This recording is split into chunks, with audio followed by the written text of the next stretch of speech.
سب سے بڑی بدبختی کیا ہے؟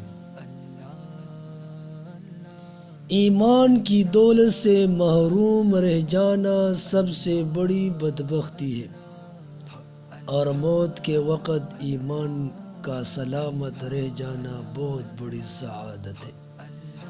لہٰذا ہر مسلمان کو چاہیے کہ وہ اگرچہ کتنا ہی نیک و پارسا، عبادت گزار اور پرہیزگار کیوں نہ ہو، اپنے برے خاتمے سے خوفزدہ رہے۔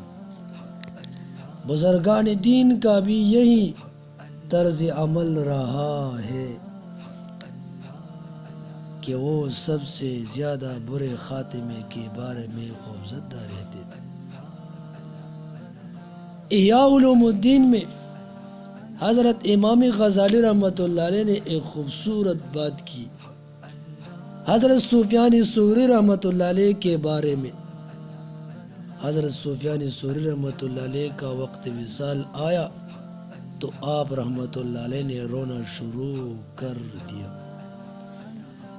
ان سے کہا گیا کہ آپ رحمۃ اللہ علیہ امید رکھے، اللہ تعالیٰ سب سے بڑھ کر گناہوں سے درگزر فرمانے والا ہے۔ آپ رحمۃ اللہ علیہ نے فرمایا، تمہیں کیا سمجھتے ہو کہ کیا میں اپنے گناہوں کی وجہ سے آنسو بہا رہا ہوں؟ اگر میں جانتا کہ اللہ تعالیٰ کی وحدانیت پر قائم رہتے ہوئے مروں گا تو پھر مجھ پر پہاڑوں کے برابر بھی گناہ ڈال دیے جاتے تو مجھے کوئی پرواہ نہ ہوتی۔ کیوں؟ یعنی ایمان پر موت ہو جائے تو مجھ کو کچھ ڈر نہیں۔